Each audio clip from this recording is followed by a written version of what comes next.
Eli's 20th birthday ends with his parents throwing his belongings onto the front lawn in the pouring rain. When he begs to understand why, his father grabs him by the collar and sneers. "Be grateful we fed you for this long." Trembling and soaked, Eli watches his childhood home become a fortress of rejection as the door slams. Something inside him breaks, then hardens. In that moment, standing among soggy cardboard boxes containing his life, Eli makes a silent promise. One day, they'll choke on their own words. I grew up in Worthington, a middle-class suburb of Columbus, Ohio, in a house that never quite felt like home. My parents, Jack and Linda Taylor, provided a roof over my head and clothes on my back, but warmth and love were luxuries they seemed unwilling to spare. Dad worked as an insurance executive at a large firm downtown, and Mom sold luxury homes to the city's elite. On paper, we were the perfect American family. Behind closed doors, I was reminded daily that my existence was an obligation rather than a joy. From my earliest memories, approval was conditional. A straight-A report card would earn a distracted nod.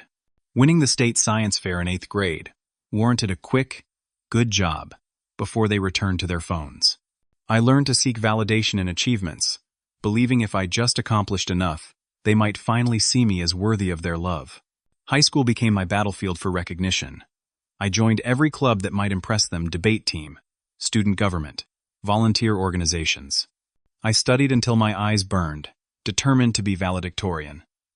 Senior year, I achieved that goal, earning a perfect GPA and early admission offers from several universities. The night before graduation, I laid out my speech on the kitchen counter, hoping they'd read it and feel a flicker of pride. "We won't be at graduation tomorrow," Dad announced over dinner, not looking up from his plate. "The Anderson account needs attention, and we're flying to Chicago in the morning." "But I'm giving the valedictorian speech," I said, trying to keep my voice steady. "I'm opening with a quote from the book you gave me last Christmas." Mom sighed. "Eli, this is $1 million listing. You understand how business works. We'll watch the video when we get back." They never did watch it. My Aunt Jessica recorded the ceremony on her phone, capturing the moment I scanned the audience during my speech, searching for faces that weren't there. She hugged me afterward, whispering, "I'm so proud of you," as if trying to fill the void they'd left. After graduation, I deferred college for a year. The official reason was to work and save money, but truthfully, I was still chasing their approval. I took a job at the local grocery store, saved every penny, and helped around the house without being asked. I thought if they saw my work ethic, my responsibility, they might finally respect me. The day before my 20th birthday, I decided to check on my college fund. My parents had mentioned starting one when I was born, and I wanted to know exactly what I was working with before applying to universities again. I found the account statements in Dad's home office while they were at work. The folder was nearly empty. Just one statement from 10 years ago showing an initial deposit, and a withdrawal slip from last year. The entire balance, almost $40,000, transferred to a personal account. The memo line read, "Lakeside Property Down Payment." When they came home, I confronted them with the paperwork in hand. "You spent my college fund on a vacation home?" Dad's face hardened. That money was always ours to manage. We decided a property investment would benefit the family more than throwing it away on some liberal arts degree. "You told me my whole life I had a college fund," I said, my voice rising. "I've been working 60-hour weeks to supplement it, and you should be grateful we gave you a roof over your head and food in your stomach for 20 years, Mom snapped. "Most kids would appreciate parents who provided like we have." The argument escalated. For the first time, I didn't back down or apologize. I demanded accountability, respect, basic decency. They responded by telling me I was ungrateful, entitled, selfish. That night, they didn't speak to me at dinner. The next day, my birthday, I came home from my shift to find my belongings in boxes on the front lawn. The sky had opened up, rain soaking through cardboard, ruining books and photos and memories. When I pounded on the door, Dad answered with cold eyes. "You're an adult now," he said flatly. "Time to be one." When I asked where I was supposed to go, he grabbed my collar and delivered those words that would change everything. "Be grateful we fed you for this long." The door slammed. Locks clicked. I stood there, rain mixing with tears, scrambling to salvage what I could of my possessions. 3 days later, I learned from my cousin Tyler that my parents had been telling family members I'd become violent and threatening. They claimed they feared for their safety and had no choice but to remove me from their home. The same story was spreading through their social circles, their church community, the neighborhood. They were rewriting history, casting themselves as victims and me as a villain. In one cruel stroke, they'd taken my home, my reputation, and my future. Standing in a Walmart parking lot where I'd been sleeping in my car, I realized the depth of their betrayal. This wasn't just abandonment, it was character assassination. And somehow, I would have to find a way forward despite it. For 3 weeks, I lived in my 10-year-old Honda Civic, parking behind the grocery store where I worked, or in 24-hour shopping center lots. I kept up appearances the best I could, using the employee bathroom to wash up and spending my breaks at the laundromat across the street. I told no one at work about my situation. Pride is a stubborn companion when it's all you have left. My daily routine became a masterclass in survival. Wake before dawn, brush my teeth with bottled water, change clothes hunched in the back seat, work my 8-hour shift bagging groceries, then head to my second job washing dishes at Frankie's Diner until midnight. On weekends, I picked up landscaping gigs through a day labor app. Every dollar went toward saving for an apartment, minus what I needed for gas and the cheapest food I could find. Sleep was elusive in a reclined driver's seat.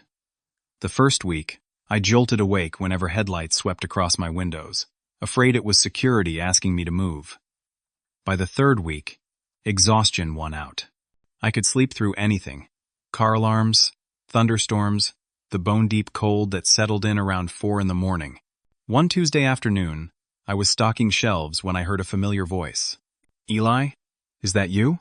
I turned to see Mrs. Calloway, my high school English teacher. The woman who'd pushed me to apply for scholarships, who'd stayed after school to edit my essays, who'd believed in me when few others did. "Mrs. Calloway," I said, suddenly conscious of my unwashed hair and the dark circles under my eyes. "Good to see you." She studied my face. "Are you all right? You look exhausted." Something in her genuine concern broke through the wall I'd built. Before I could stop myself, the whole story came tumbling out, being kicked out. The lies my parents were spreading. Sleeping in my car while working 3 jobs. Mrs. Calloway listened without interruption, her expression shifting from shock to anger to determination. When I finished, she placed a hand on my arm. "I have a finished basement with a bathroom," she said. "It's not much, but it's private and warm. You're staying with me until you get on your feet." I started to refuse, but she cut me off.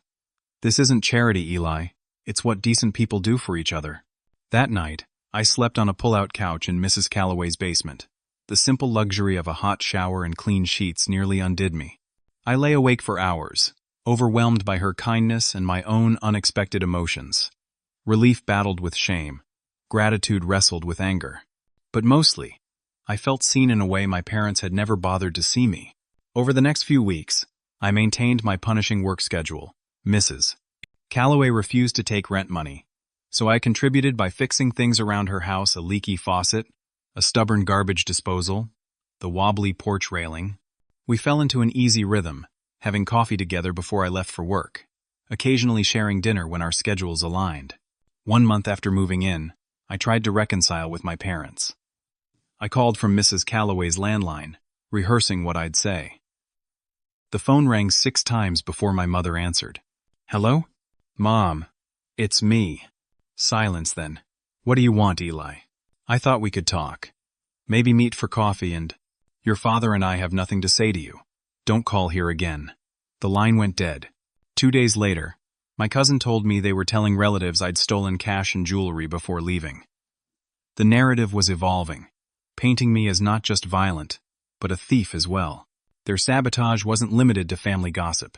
When I finally saved enough for a security deposit and applied for a 1-bedroom apartment near the community college, the landlord called my parents as references despite my objections. The next day, my application was denied without explanation. Then my car's transmission failed. The mechanic quoted $2,000 for repairs money I didn't have. Without reliable transportation, I lost my weekend landscaping job. 2 steps forward, 3 steps back. Depression settled over me like a heavy blanket. I started missing shifts at the diner, sleeping through alarms, losing track of days. Mrs. Calloway noticed. Of course. She'd knock gently on my door, coax me out with coffee and conversation, remind me that setbacks weren't failures. One evening, I came home to find her sitting at the kitchen table, unusual at that hour. Typically, she'd be grading papers in her study, or watching Jeopardy in the living room. "Sit down, Eli," she said, her voice different somehow. "There's something I need to tell you." She looked smaller than usual, frailer. I hadn't noticed until that moment how much weight she'd lost recently, how the skin around her eyes had tightened. "I've been diagnosed with stage 4 pancreatic cancer," she said without preamble. "The doctors have given me 6 months, possibly less." The room tilted. "No," I said stupidly. "There must be treatments, clinical trials." "I've explored all options." Her smile was gentle but firm. "I've made my peace with it. But I want to use this time to help you get on your feet. That's become very important to me." I shook my head, unable to process this new loss looming on the horizon. "I should be taking care of you, not the other way around." "We'll help each other," she said, reaching across the table to squeeze my hand. "But you have to promise me something. Don't let what your parents did define your future. You have too much potential, too much to offer the world." That night, I lay awake thinking about Mrs. Calloway's diagnosis and her request. The universe seemed determined to take everything from me: parents, home, car, and now the one person who'd shown me genuine kindness. But her words echoed in my mind. Don't let what they did define your future. For the first time since that rainy birthday, I felt something other than despair. If Mrs. Calloway could face death with such grace and purpose, surely I could face life with the same. I couldn't control what my parents had done or Mrs. Calloway's illness, but I could control what came next. When morning came, I had a plan. Financial aid applications won't consider you independent just because you're not living with your parents, Mrs. Calloway explained, spreading forms across her kitchen table. But there are hardship provisions we can use. 2 weeks had passed since her diagnosis. Despite my protests, she'd thrown herself into helping me chart a path forward, leveraging her connections in the education system and knowledge of financial aid loopholes. Her energy seemed to wax and wane. Good days when her eyes were bright and her mind sharp, followed by days when pain medication left her foggy and fatigued. "The key is documenting everything," she continued. "Your work history, your housing situation, the circumstances of your separation from your parents." I shifted uncomfortably. "Do I have to detail everything they did and said?" "Unfortunately, yes, but only for these forms. Think of it as functional, not emotional." With her guidance, I applied for emergency financial aid at Columbus State Community College. We documented my situation: homeless, abandoned by family, working multiple jobs but barely subsisting. The financial aid officer, a former colleague of Mrs. Calloway's, pushed my application through the system with remarkable efficiency. 3 weeks later, I received an acceptance letter and a partial scholarship that would cover most of my tuition for the first year. Mrs. Calloway cried when I showed her the letter. I pretended not to notice how her hands shook as she wiped her eyes. I enrolled in night classes, focusing on computer programming, a field with job prospects and growth potential. During the day, I continued working at the grocery store, having lost my diner job due to absences during my lowest point. The schedule was punishing: work from 7 in the morning until 4 in the afternoon, classes from 6 to 9 at night, homework until midnight, then up again at 5:30 to start over. In my introduction to programming class, I met Tyler Wallace, a 30-year-old returning student who worked as a systems administrator for a local tech company. Something about my determination caught his attention, and he began tutoring me after class, showing me shortcuts and real-world applications that weren't covered in our textbook. "You've got good instincts for this," he told me one evening as we debugged a project together. "My company's looking for help desk techs. The pay's better than grocery, and the schedule's flexible for students." 2 weeks later, I started at Vertex Solutions as an entry-level IT support technician. The job paid $15 an hour, nearly twice my grocery store wage, and allowed me to work around my class schedule. For the first time since being kicked out, I could see a path forward that didn't involve perpetual exhaustion and financial precarity. With my first steady paycheck, I found a studio apartment just 10 minutes from campus. It was tiny, 300 square feet, with a kitchenette barely large enough for a mini fridge and microwave, but it was mine.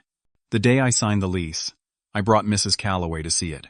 "It's perfect," she said, though I could tell the walk up one flight of stairs had winded her. "Your first real home." "My second," I corrected her. "Your basement was the first." As I settled into my new routines, work, school, studying in my own space, Mrs. Calloway's condition deteriorated rapidly. The 6-month prognosis shrank to 3, then 2. I started spending evenings at her house again, not as a tenant but as a caregiver, learning to administer medications and helping with tasks that had become difficult for her. One night, as I was organizing her pill case for the week ahead, she called me into the living room where she kept old photo albums. "I want to show you something," she said, patting the couch beside her. She opened an album to a page showing 2 young women, arms linked, standing on what looked like a college campus. One was unmistakably a younger Mrs. Calloway. The other, "Is that my mother?" I asked, staring at the familiar face, though decades younger and happier than I'd ever seen it. Mrs. Calloway nodded. "Linda and I were roommates freshman year at Ohio State, best friends for nearly 4 years. I studied the photo, trying to reconcile this laughing young woman with the cold, dismissive mother I knew. What happened?" She closed the album. "That's a conversation for another day. I just wanted you to know there's history there." But she never did tell me that story. Each time I asked, she would change the subject or claim fatigue. It became clear she was protecting something or someone, but I couldn't imagine what secrets could lie in a 40-year-old college friendship. As winter turned to spring, Mrs. Calloway's lucid periods grew shorter. Hospice nurses began visiting daily. I arranged my schedule to be there in the evenings, reading to her from her favorite books when she was too weak to hold them herself. One Thursday in April, I arrived to find her unusually alert, sitting up in bed without assistance. "Good day?" I asked hopefully. "A clarity day," she corrected. "I need to talk to you about arrangements after I'm gone." I started to object, but she raised a hand. "My lawyer will contact you. There are things you need to know, but I can't." She broke off, wincing with pain. "I can't tell you myself." "I'm sorry for that." 2 days later, Mrs. Calloway slipped into a coma. 3 days after that, she was gone. I stood frozen at the back of Hillside Chapel as mourners filtered in for Mrs. Calloway's funeral. Former students, colleagues, neighbors, people whose lives she'd touched over her 68 years. I'd helped plan the service with her sister from Cincinnati, but now felt like an intruder in my grief, unrelated by blood or official connection. Then I saw them, my parents, walking through the entrance, dressed in appropriate black, my mother carrying a tasteful floral arrangement. My father nodded solemnly to acquaintances, as if attending a business associate's funeral. My Aunt Jessica spotted me first, breaking from the receiving line to hug me tightly. "I didn't know if you'd come," she whispered. "I'm so sorry about Mrs. Calloway, and about everything else." Over her shoulder, I watched my parents work the room like professionals, accepting condolences as if they'd lost a dear friend. My mother dabbed at dry eyes with a tissue. "What are they doing here?" I asked Jessica. "Linda's telling everyone they were close with Catherine in college," she replied. "I didn't know they kept in touch." "They didn't," I said, anger rising. "They're putting on a show." The service proceeded with tributes from former students and colleagues. When the minister invited attendees to share memories, my mother stood and walked to the podium, the picture of dignified grief. "Catherine and I were roommates at Ohio State," she began, echoing the story Mrs. Calloway had shared with me. "We remained close through the years, sharing life's joys and sorrows. She was like family to us." Each word was a desecration of Mrs. Calloway's memory. I found myself on my feet before I'd made a conscious decision to move. "That's not true," I said, my voice carrying in the hushed chapel. All heads turned toward me. Mrs. Calloway took me in when my parents threw me out on my 20th birthday. They hadn't spoken to her in years before that. My mother's face hardened. "Our son has been going through a difficult period," she said to the stunned congregation. "He's had trouble accepting appropriate boundaries and responsibilities." "Appropriate boundaries?" I repeated, incredulous. "You kicked me out in the rain, told me to be grateful you fed me, then spread lies that I was violent and stealing from you." My father stood. "This isn't the place, Eli. You're disrespecting Catherine's memory with this display." "No. You're disrespecting her by pretending to be grieving friends when you abandoned your own son and she had to take him in." The chapel fell silent. My Aunt Jessica moved to my side. "I've heard enough lies," she announced. "Linda and Jack, you should leave. Now." To my surprise, several other attendees murmured agreement. My parents, unused to public censure, gathered their belongings and exited with as much dignity as they could muster, throwing one venomous look my way. After the service and burial, a silver-haired man in an immaculate suit approached me. "Eli Taylor? I'm David Hargrove, Catherine Calloway's attorney. She asked me to speak with you privately after the service. If you have a moment?" We sat in his car in the cemetery parking lot, while mourners dispersed. He removed an envelope from his briefcase. "Catherine left you a letter and a small inheritance," he explained. "She was quite insistent about the timing that you received these only after her passing, and that they be delivered in person." The envelope contained a handwritten letter and a check for $20,000. My hands trembled as I unfolded the letter. "Dear Eli," it began in Mrs. Calloway's neat script. "If you're reading this, I've passed on. There are truths I couldn't share while living, bound by promises and legal agreements that expire with me. Now you deserve to know everything." What followed shattered my world for the second time in a year. Mrs. Calloway had a daughter named Rachel, who became pregnant at 19. The father abandoned her, and Rachel decided to give the baby up for adoption. Mrs. Calloway had adoption. Calloway's college roommate, my mother, and her husband had been trying to conceive without success. They agreed to adopt Rachel's baby in a private arrangement. 2 days after giving birth, Rachel died from an undetected heart condition. Mrs. Calloway, devastated by her daughter's death, wanted to raise her grandchild herself. But the adoption paperwork was already filed, and Linda and Jack refused to return the baby me. They agreed to 2 conditions, Mrs. Calloway wrote. First, that I would remain in your life as a teacher and family friend. Second, that they would use the monthly payments I provided to establish a college fund for you. Over 20 years, I sent them nearly $200,000 for your education and care. The letter included account statements documenting wire transfers and a copy of the original agreement signed by all parties. "I knew they weren't the loving parents you deserved," the letter continued, "but I believed staying in the background was less disruptive than fighting for custody and putting you through a legal battle. Perhaps that was my greatest mistake. When you came to me after they threw you out, I recognized their betrayal had gone beyond emotional neglect to active harm. I'm sorry I couldn't tell you the truth, while living the agreement prohibited it, but I couldn't leave this world without you knowing you were deeply loved from the moment you existed. You weren't an obligation or burden. You were Rachel's greatest gift to this world, and my most precious connection to her." Enclosed with the letter was a small DNA test kit. "For your peace of mind," she wrote, though I've never doubted. I sat in stunned silence, as David Hargrove explained the rest. Beyond the $20,000, Mrs. Calloway had left her entire estate to establish a trust that would fund my education and provide a modest income until I turned 30.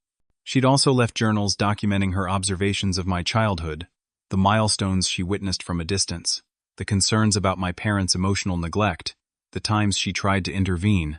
"She approached your parents 8 months ago," David explained, after her diagnosis. "She wanted them to tell you the truth and return the remaining education funds. They refused and threatened legal action if she violated the confidentiality agreement. That's when she asked me to prepare these documents for posthumous delivery." I returned to my apartment in a fog of disbelief and betrayal. The people I'd spent 20 years trying to please weren't just emotionally abusive. They'd systematically defrauded the woman who was my biological grandmother, while denying me the love and connection that should have been my birthright. The next few weeks passed in a blur of grief and anger. I stopped attending classes, called in sick to work repeatedly, and ignored messages from friends. I took the DNA test Mrs. Calloway had provided and received confirmation. 2 weeks later, she was indeed my biological grandmother. My entire identity had been built on a foundation of lies. Every memory, every childhood moment, was now colored by this new knowledge. The cold treatment, the conditional love, the final rejection all took on new, more sinister dimensions. I might have continued spiraling indefinitely if not for Tyler from my programming class. After I missed 3 consecutive sessions, he showed up at my apartment with takeout food and firm resolve. "Whatever's going on," he said, "you're not handling it alone anymore." "You look like hell," Tyler observed, stepping into my apartment. Empty food containers and unwashed laundry created an obstacle course from door to futon. I hadn't showered in 4 days. Sleep came in erratic bursts between nightmares. My phone showed dozens of missed calls from work, probably termination notices by now. Mrs. Calloway wasn't just my teacher, I said, voice hoarse from disuse. She was my grandmother. Over lukewarm Chinese food, I told Tyler everything. The adoption, the financial arrangement, the decades of deception. He listened without interruption, his expression shifting between disbelief and outrage. So they took money meant for your education, used it for themselves, then kicked you out when you discovered part of it, he summarized. And they never told you that you were adopted, or that Mrs. Calloway was your biological grandmother. They erased my entire identity, I said. 20 years of lies. Tyler set down his chopsticks. I'm calling reinforcements. The next day, 4 classmates from our programming cohort arrived with cleaning supplies, groceries, and a determination that brooked no argument. They scrubbed my apartment, forced me into the shower, and collectively delivered the intervention I needed. Mrs. Calloway believed in you, said Amber, the front-end development whiz who'd helped me debug my first JavaScript project.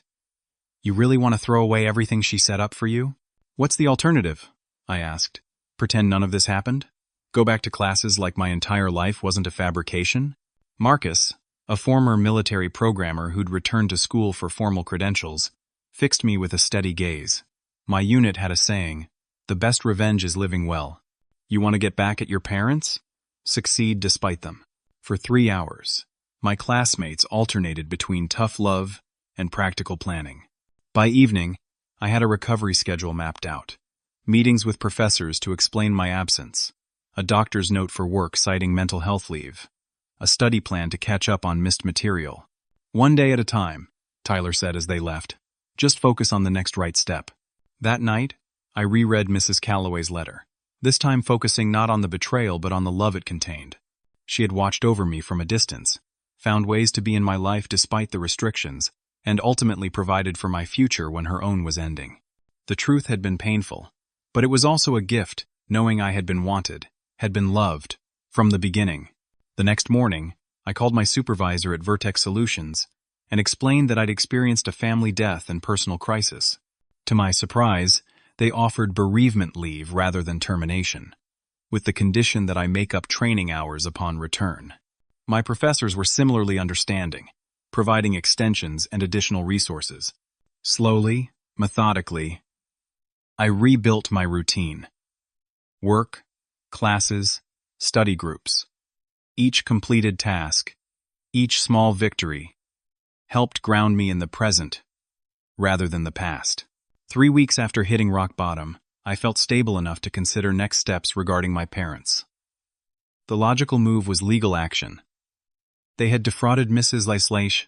Calloway of substantial sums and potentially violated the adoption agreement. I made an appointment with a pro bono legal clinic affiliated with the university.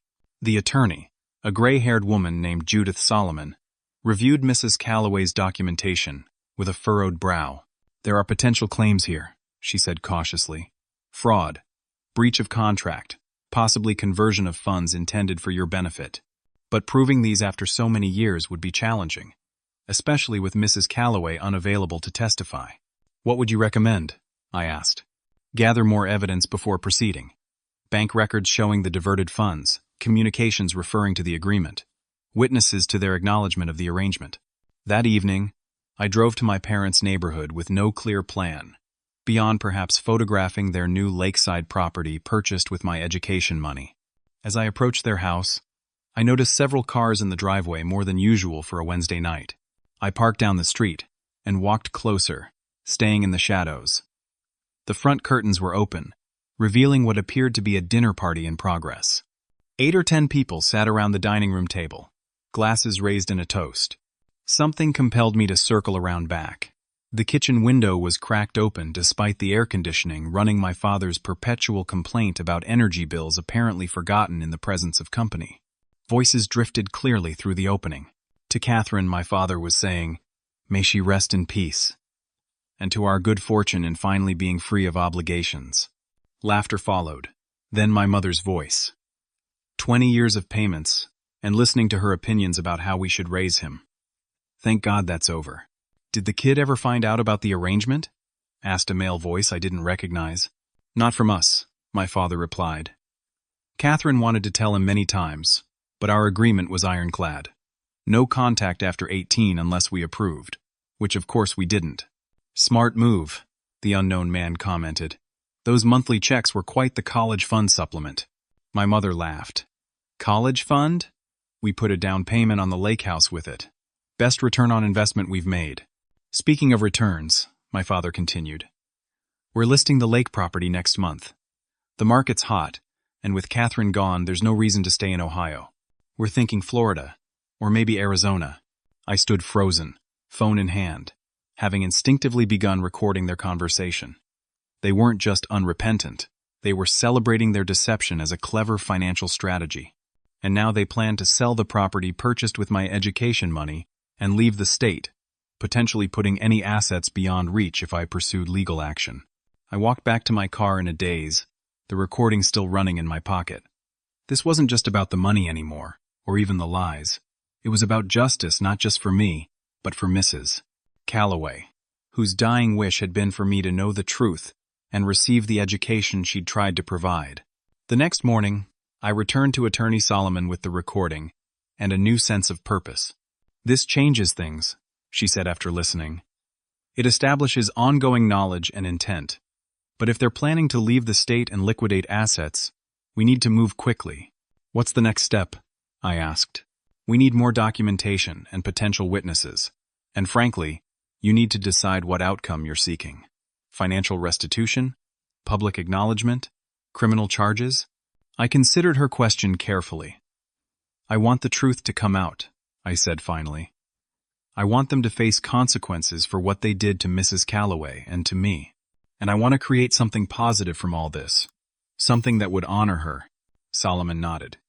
Then we need a strategy, not just a lawsuit. This isn't just about the courtroom, it's about the court of public opinion. As I left her office, a notification pinged on my phone. An email from my programming professor about summer internship opportunities at several tech companies. Life continuing, possibilities unfolding, despite the chaos. I realized I was standing at a crossroads. I could let the pursuit of justice consume me, potentially derailing the future Mrs. Calloway had sacrificed to secure for me. Or I could find a way to balance both to seek accountability, while still moving forward with my education and career. The answer came with surprising clarity. I would do both. My parents had spent 20 years maintaining a deception. I could certainly manage a double focus building my future, while methodically assembling the case that would bring them to justice. That night, I reopened my programming textbooks for the first time in weeks, and began catching up on assignments. With each completed problem, each functioning piece of code, I felt Mrs. Calloway's presence. She had believed in my potential, even when she couldn't claim me as her own. The best tribute I could offer was to fulfill that potential. As for my parents, they had no idea what was coming. Spring semester ended with unexpected triumph. Despite my midterm breakdown, I finished with the highest grades in my programming cohort. Tyler's tech mentorship and my newfound determination had transformed grief into fuel. "You're a natural at this," my Java instructor commented after I completed the final project in half the allotted time. "Have you considered the summer internship program at Meridian Tech?" Meridian was one of Columbus's fastest-growing software companies, specializing in financial technology. Their internships were highly competitive, typically reserved for students from prestigious four-year programs rather than community college candidates. "I don't think I'd qualify," I began. "I've already recommended you," she interrupted. "Their technical director owes me a favor. Interview next Tuesday." That interview led to a summer position paying $25 an hour more than I'd ever earned. Between the internship and Mrs. Calloway's trust, I could finally focus fully on education, without financial panic shadowing every decision. But I hadn't forgotten my parallel mission. With Attorney Solomon's guidance, I created a detailed documentation system tracking every piece of evidence related to my parents' fraud. The recording from their dinner party became the cornerstone, but we needed more. I reconnected with my Aunt Jessica, carefully explaining what I'd discovered about my adoption and Mrs. Calloway's financial support. That explains so much, she said, eyes widening. I always wondered how they afforded certain things on their salaries. The country club membership, the European vacations. Did they ever mention receiving payments for my care or education? I asked. Jessica hesitated. Not directly, but about 5 years ago, at Thanksgiving, your father was drinking scotch and mentioned something about the old lady's guilt money being better than any investment fund. Would you be willing to provide a sworn statement about that? She agreed without hesitation and went further, providing family financial records, showing significant unexplained income deposits throughout my childhood deposits that aligned with Mrs. Calloway's payment schedule. With each piece of evidence, the case grew stronger, but Attorney Solomon cautioned patience. Civil litigation is powerful but slow, she explained. And if criminal charges are warranted, we need airtight documentation. During a late-night coding session at my apartment, Tyler suggested a different approach. You're building a killer app right now, he said, nodding toward my evidence files. Why not use your actual skills, too? What do you mean? Create a website. Document everything. The adoption, the payments, the fraud, the recordings. Make it public. The idea took root immediately. I spent weekends developing a clean, straightforward site that laid out the timeline of deception with supporting evidence. I was careful to present facts rather than accusations, letting the documentation speak for itself. The site remained private while I continued gathering evidence. Through my internship connections, I gained access to financial analysis tools that helped trace the diverted education funds through various accounts and ultimately to the lake house purchase. In July, a new opportunity arose. A senior developer at Meridian was impressed with my work and offered me a part-time position that would continue through the school year. 20 hours weekly, remote work around your class schedule, he proposed. Same hourly rate as your internship, with benefits once you hit 6 months. The timing was perfect. Financial stability would allow me to pursue both education and justice without compromise. That same week, Aunt Jessica called with unexpected news. Your parents are hosting a charity event next month, at the country club, she said. It's for a foundation supporting educational opportunities for underprivileged youth. The irony was breathtaking. They're raising money for other people's education after stealing mine? It gets better. They've somehow gotten themselves on the board of this foundation, your mother's managing donor relations. This development shifted my strategy. Attorney Solomon had mentioned the court of public opinion here was an opportunity to leverage it. If they were positioning themselves as education advocates while having defrauded their own son's educational trust, the contrast would be devastating. With renewed purpose, I hired a private investigator with some of Mrs. Calloway's inheritance money. His assignment was simple. Determine if my parents had engaged in similar financial improprieties with others, particularly vulnerable individuals. 2 weeks later, he delivered his report. The findings exceeded my worst expectations.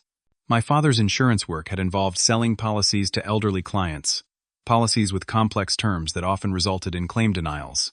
Several former clients had filed complaints alleging misrepresentation, though none had proceeded to litigation. More damning were my mother's real estate dealings. The PI discovered 3 cases where elderly homeowners had sold properties to her at significantly below market value.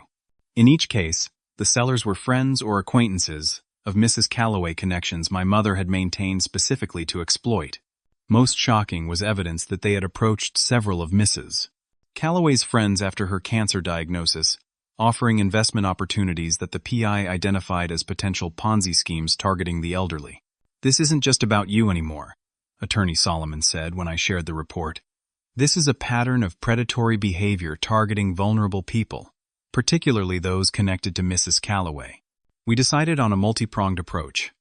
First, an anonymous report to the state insurance commissioner regarding my father's questionable sales practices. Second, a similar report to the real estate licensing board about my mother's transactions. Third, and most significantly, a detailed tip to the IRS's fraud division. The tax angle proved most fruitful.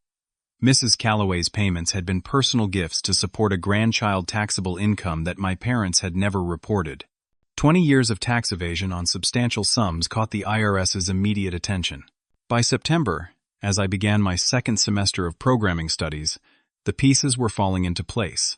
The IRS had initiated an audit of my parents' finances going back 7 years, the maximum look-back period for non-fraudulent omissions. If they found evidence of deliberate fraud, they could extend the investigation indefinitely. My website remained private, a digital insurance policy held in reserve. My academic performance continued to excel, with professors now suggesting I consider transferring to a 4-year program after completing my associate degree. In October, the first public signs of trouble appeared for my parents. A small article in the business section of the Columbus Dispatch noted that Jack Taylor had taken a leave of absence from his insurance firm, pending an internal review. 2 weeks later, my mother's name disappeared from her real estate agency's website. Through Aunt Jessica, I learned they had canceled their charity gala with vague references to personal matters requiring attention. They had also listed their primary residence for sale, a desperate move suggesting financial strain.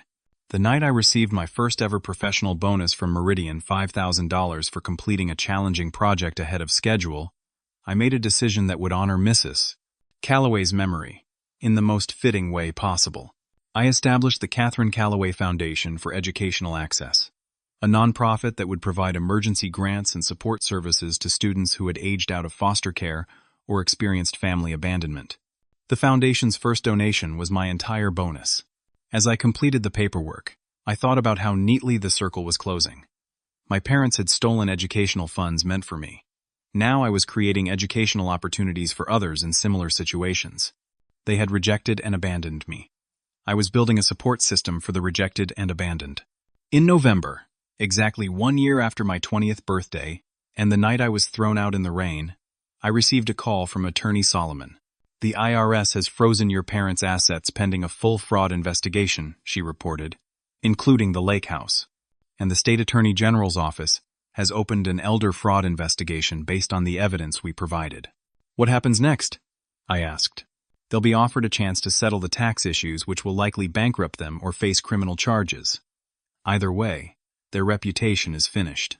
That night, I made the Catherine Calloway Foundation website public. Within hours, local media picked up the story of the grandson honoring his grandmother's memory by helping students in need, a grandmother who had been kept from him by deceptive adoptive parents who misappropriated funds meant for his education. By morning, the story had gone viral in Ohio. By afternoon, my parents' names were trending on local social media for all the wrong reasons. The court of public opinion had rendered its verdict. I watched it unfold with a strange detachment. This wasn't about vengeance anymore. It was about truth. For 20 years, they had controlled the narrative. Now, finally, the real story was being told. The Columbus Convention Center ballroom glowed with soft lighting as 300 guests mingled at the first annual Catherine Calloway Foundation Benefit Gala. 1 year had passed since the foundation's launch, and what had started as a personal mission had blossomed into a recognized nonprofit with corporate sponsorship and community support. "Eli Taylor?" A reporter from the local news approached with a microphone and cameraman. "Could you tell us how it feels to see your grandmother's legacy making such an impact?" I smiled for the camera. Catherine Calloway believed education could transform lives because she saw it transform her own. In just 1 year, we've provided emergency grants to 37 students who might otherwise have had to abandon their education due to financial hardship or family situations. "And all this grew from your own experience of being abandoned by your adoptive parents," the reporter prompted. "I prefer to focus on the positive," I replied. "Every student we help is continuing Mrs. Calloway's legacy of compassion and belief in potential."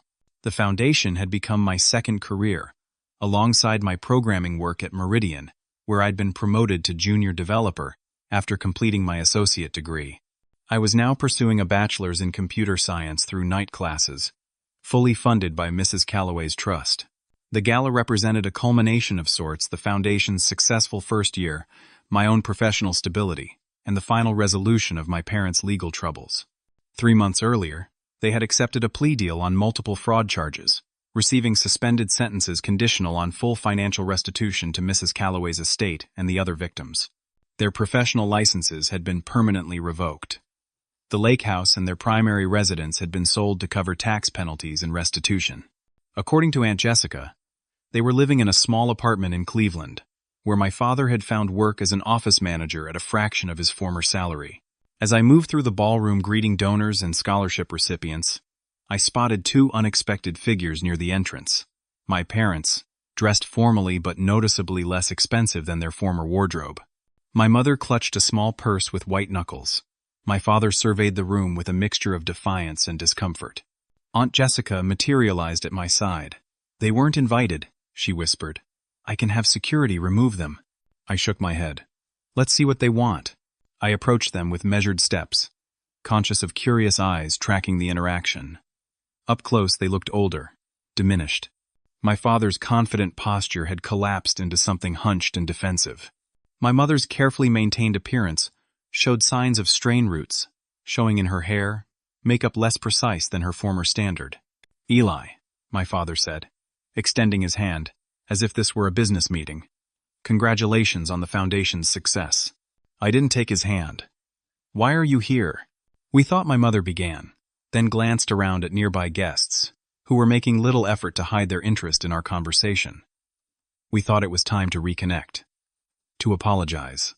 In public, I noted, at my foundation's gala, where it would be awkward for me to refuse. My father shifted uncomfortably. "We've paid for our mistakes, lost everything. Isn't that enough?" "You haven't lost everything," I replied. "You lost material possessions and status. I lost my identity, my security, my trust in the people who should have protected me, and 20 years with my grandmother that I can never get back." "We made mistakes," my mother insisted. "But we did raise you." "You housed me," I corrected. "There's a difference." A young woman approached Malia Johnson, one of our first grant recipients who had recently graduated nursing school. "Eli, I wanted to thank you again for everything," she said, then glanced curiously at my parents. "Malia, these are Jack and Linda Taylor," I said without elaboration. Malia just completed her nursing degree with a perfect GPA while supporting her younger sister after their parents died in a car accident. My mother's expression flickered with something like shame. My father examined his shoes. "I should let you get back to your conversation," Malia said, sensing the tension. "Actually," I said, "I'm about to give my speech. Would you mind showing Mr. and Mrs. Taylor to the media table? I think it's important they hear this." I took the stage moments later, adjusting the microphone as the room quieted. "Thank you all for coming tonight to support the Catherine Callaway Foundation. Some of you know my story, how I discovered at 20 that the woman I knew as my high school English teacher was actually my biological grandmother, kept from claiming me by a legal agreement and systematic deception. From the media table, my parents sat rigidly as cameras captured their discomfort. But tonight isn't about that story. It's about the 37 stories of students who faced similar betrayals and abandonment, yet found the courage to continue their education. It's about Catherine Callaway's belief that family isn't defined by legal documents or biological connections, but by love, respect, and genuine care for another person's well-being. I shared stories of recipients who had overcome homelessness, family rejection, and financial catastrophe to pursue their education. With each story, I watched my parents' expressions shift from defensive to increasingly uncomfortable. The foundation defines family differently than some. We believe family supports unconditionally. Family sees your potential, not your utility. Family lifts you up rather than discarding you when you become inconvenient. By that definition, everyone in this room tonight is family to our grant recipients. As I concluded the speech, the audience rose in a standing ovation. When I returned to the floor, my parents had vanished. Aunt Jessica informed me they had left during the final applause. "They couldn't handle it," she said. "Seeing you successful, respected, building something meaningful from what they tried to destroy." The gala raised over $100,000 that night, enough to fund another 20 emergency grants for the coming year. As the last guest departed, I stood in the empty ballroom, reflecting on the journey from that rainy night on the lawn to this moment of triumph. 5 years passed. The Catherine Callaway Foundation expanded to 3 states, helping hundreds of students complete their education despite family abandonment or financial crisis. I completed my bachelor's degree and became a senior developer at Meridian, specializing in financial security systems. My personal life flourished alongside my professional achievements. I bought a small house near campus, adopted a rescue dog named Fitzgerald, after Mrs. Callaway's favorite author, and built friendships that became the chosen family I'd never had growing up. Then, On an ordinary Tuesday, a letter arrived with a Cleveland postmark. Inside was a single page in my father's handwriting. "Eli," it began, "I've written this letter in my mind 100 times over the past 5 years. Pride kept me from sending it until now. I want to say plainly what I couldn't that night at your foundation event. I was wrong. We were wrong. The truth is, we were never prepared to be parents. When Linda's college roommate died, leaving a grandchild Catherine couldn't legally claim, we saw an opportunity, regular payments, to support a child we thought we could simply house rather than truly raise. We told ourselves we were doing Catherine a favor, but we were serving our own interests. I've had 5 years of downsized living and damaged reputation to reflect on these choices. I've watched from a distance as you built something meaningful from our failure. The foundation that bears Catherine's name is what she deserved all along: recognition for her devotion to you, which exceeded anything we ever provided. I don't expect forgiveness. I don't deserve it. But I wanted you to know that your success is noticed, and that at least one of the people who failed you recognizes the extraordinary person you've become despite our best efforts to limit you. Jack Taylor. I reread the letter several times. It wasn't quite an apology, but it was perhaps the closest thing to honest reflection my father was capable of producing. I folded it and placed it in my desk drawer, not discarded, but not prominently displayed either. Just another piece of the story that had shaped but no longer defined me. That evening, I sat on my porch watching Fitzgerald chase fireflies in the yard. My phone buzzed with a text from Tyler, now my foundation's IT director, sharing news about another successful graduate. Life continuing, expanding, improving, not despite the pain I'd experienced, but in some ways because of it. I thought about Mrs. Calloway and her daughter Rachel, about nature versus nurture, about the different ways families can form and fail and rebuild. My parents had given me life and shelter but withheld love. Mrs. Calloway had given me love, but was prevented from giving daily care. Between these incomplete gifts, I had somehow constructed a complete self, capable of giving to others what had been partially given to me. I realized then that my parents' cruelest words, "Be grateful we fed you," had transformed into something powerful. I was feeding others now, with education, opportunity, recognition, and the validation I had been denied. Every grant recipient, every successful graduate, every life changed, was something my parents would have to swallow the knowledge that their rejection had spawned, not destruction, but creation. And that was a dish best served not cold, but warm with possibility, and second chances, just as Mrs. Calloway would have wanted. Have you ever experienced betrayal from someone who was supposed to care for you? How did you turn that pain into something positive? I'd love to hear your stories in the comments below. If this story resonated with you, please like, subscribe, and share it with someone who might need to hear that rejection doesn't determine your worth. Thank you for listening, and remember, sometimes the family you choose becomes more important than the family you're born into.